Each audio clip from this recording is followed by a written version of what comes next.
بسم اللہ الرحمن الرحیم اللہم صلی علی محمد وعلی آل محمد کما صلیت علی ابراہیم وعلی آل ابراہیم انک حمید مجید اللہم بارک علی محمد وعلی آل محمد کما بارکت علی ابراہیم وعلی آل ابراہیم انک حمید مجید۔ محفوظ قلعہ کی رحمہ اللہ اپنے سند کے ساتھ حضرت ابو ہریرہ رضی اللہ عنہ سے روایت کرتے ہیں کہ حضور نبی کریم صلی اللہ علیہ وسلم نے فرمایا، کیا میں تمہیں وہ عمل نہ بتاؤں جس کی بدولت اللہ تعالیٰ گناہوں کو مٹاتے اور درجات کو بلند کرتے ہیں؟ عرض کیا گیا کیوں نہیں یا رسول اللہ صلی اللہ علیہ وسلم؟ فرمایا کہ ٹھنڈی راتوں میں اچھی طرح سے مکمل وضو کرنا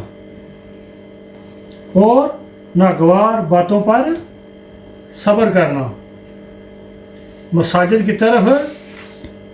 قدموں کی کثرت اور ایک نماز کے بعد دوسری نماز کے انتظار میں لگنا۔ یہ رباط ہیں، یعنی دشمن سے بچنے کے لیے محفوظ قلعہ ہے۔ بعد نے رباط کے معنی یہ کیے ہیں کہ اللہ تعالیٰ کی راہ میں سرحد پر بیٹھنا، یعنی مذکورہ اعمال کا ثواب بھی اتنا ہوگا جتنا سرحد پر اس کی حفاظت کے لیے اللہ کی راہ میں پڑاؤ ڈالنے کا ہے۔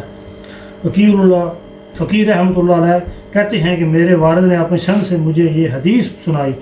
کہ حضرت عبداللہ بن سلام رضی اللہ عنہ نے فرمایا کہ میں نے ایک آسمانی کتاب میں یہ دیکھا ہے کہ جو شخص وضو ٹوٹنے پر فوراً وضو کر لیا کرے، عورتوں کے پاس گھروں میں نہ آتا جاتا ہو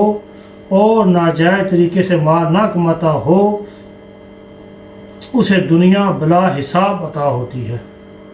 حضرت ابو ہریرہ رضی اللہ تعالیٰ عنہ حضور نبی کریم صلی اللہ علیہ وسلم کا اشارہ کرتے ہیں کہ جو شخص پاک کپڑوں میں طہارت کی حالت میں لیٹتا ہے تو ایک فرشتہ اس کے ساتھ رات گزارتا ہے،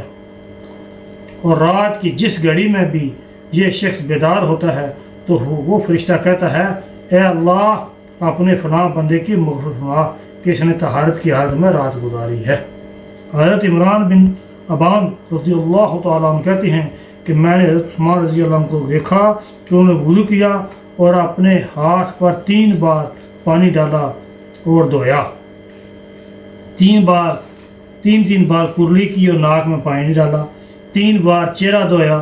پھر اپنا دایاں ہاتھ، پھر بایاں کونی تک 3 بار دھویا، پھر سر کا مسح کیا، پھر دونوں قدم 3 بار دھوئے، پھر فرمایا میں نے رسول اللہ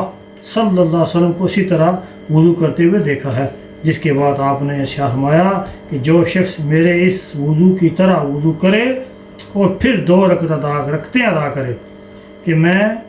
کہ ان میں اپنے نفس سے کوئی بات دنیا کی نہ کرے تو اس کے اگلے پچھلے سب گناہ معاف ہو جاتے ہیں۔ حضرت صبح رضی اللہ تعالیٰ عنہ رسول اللہ صلی اللہ علیہ وسلم سے کہتے ہیں کہ سیدھے رہو اور تم اس میں پورے نہیں رہ سکو گے، اور یقین کر لو کہ تمہارے اعمال میں سے بہترین عمل نماز ہے، اور نہیں نگہداشت کرتا کوئی وضو کی مگر مومن۔ اور پورے نہ رہ سکنے کا بعد نے یہ مطلب بیان کیا ہے کہ مشکل سے سیدھا رہ سکو گے، اور بعض نے یہ معنی کیے ہیں کہ ایمان اور طاعت اور استقامت کا سبب تم شمار بھی نہ کر سکو گے۔ وضو کی نگہداشت کا مطلب یہ ہے کہ ہمیشہ باوضو رہنا یعنی ایمان کے اخلاص میں سے ہے، لہذا مومن کو مناسب ہے کہ دن بھر باوضو رہے اور رات کو وضو کے حالت میں سوئے۔ اگر وہ ایسا کرے گا تو اللہ تعالیٰ اسے محبوب رکھیں گے، محافظ فرشتے اس سے محبت کریں گے اور وہ اللہ تعالیٰ کی امان میں ہوگا۔ یہ ہے قلعہ، مفعول قلعہ کیا آ گیا؟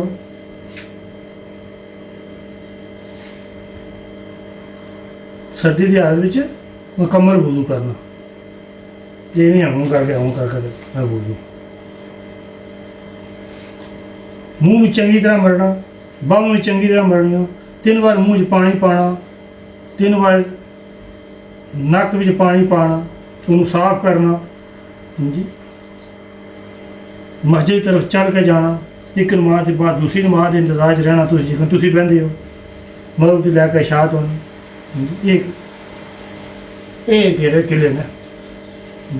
تمہارا کہ محمد کی نشانی کہڑی ہے؟ اخلاص کی ہے وہ کہ باوضو رہنا، سوندر باوضو ہے، ساڑھے نہیں، اللہ پاک سانو معاف فرما دے۔ اللہ پاک اسی طرح جو ہے نا جس طرح اللہ کے نبی صلی اللہ علیہ وسلم نے دسیا اس طرح وضو کرنے کی سانوں